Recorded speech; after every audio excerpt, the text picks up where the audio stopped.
To quote Math Hoffa, it is the end of an era.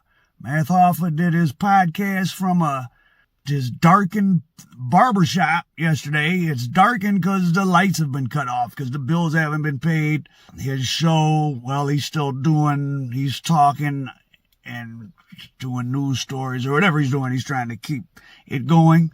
And it's hard and stressful to be, to be a content creator. Everybody wants to be one. Now, I'm not complaining.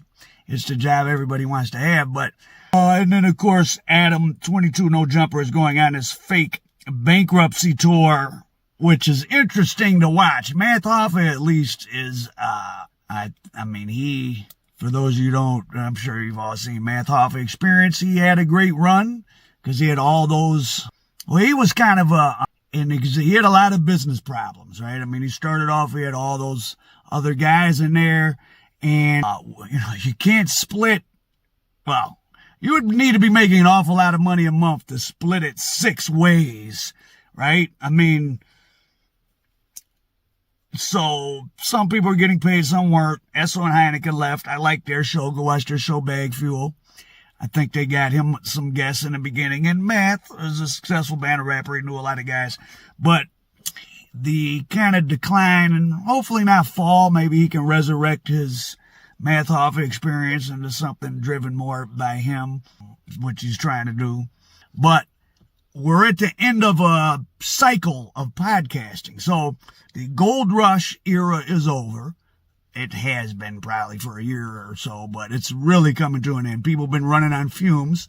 Obviously, during pandemic, everyone was inside. Viewership went way up. The amount of minutes watched on everything from Amazon Prime to YouTube, through the roof. People had money to spend in the lower segment of society. Young people in the urban community were running through a lot of money. It was supporting, people were doing their music stuff, blah, blah, blah.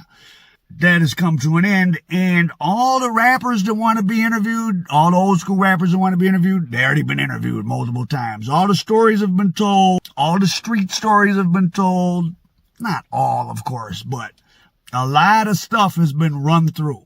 So as far as just getting somebody to come and talk, that era is probably coming to an end unless you're getting someone, right, that just came up and you're able to conduct interviews about maybe either deeper type emotional topics or cutting edge what's happening right now.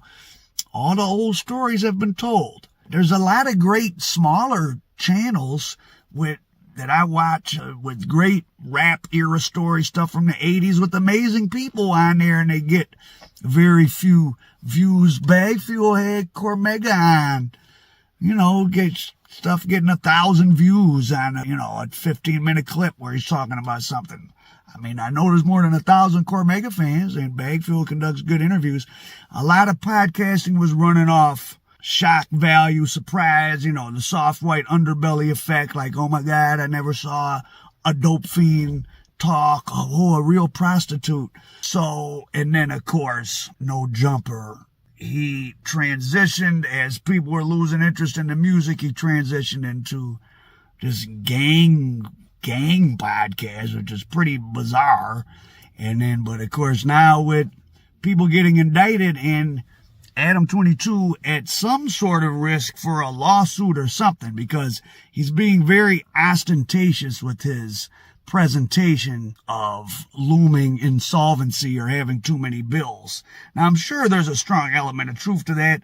I tried to do some things in pandemic when the money was flowing.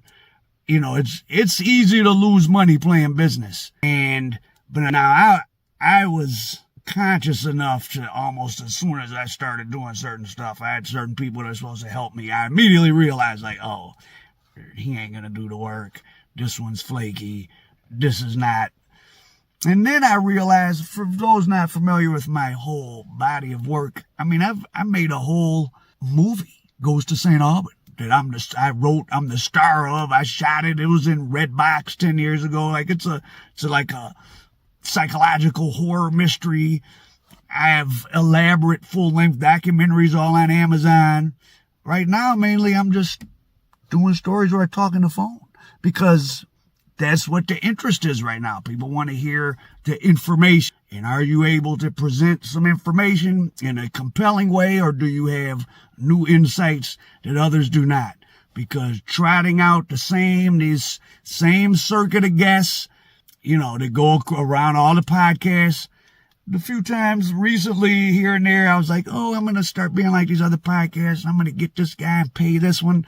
Doesn't work because they're telling the same story they already told 8 times already. You got to be Johnny on the spot. If you're going to interview people, you got to find undiscovered interesting people, or you got to get that rapper that has never talked before. Who's going to get Rakim? Who's going to get Nas? I mean, those guys have given some interviews here and there, but not like in depth.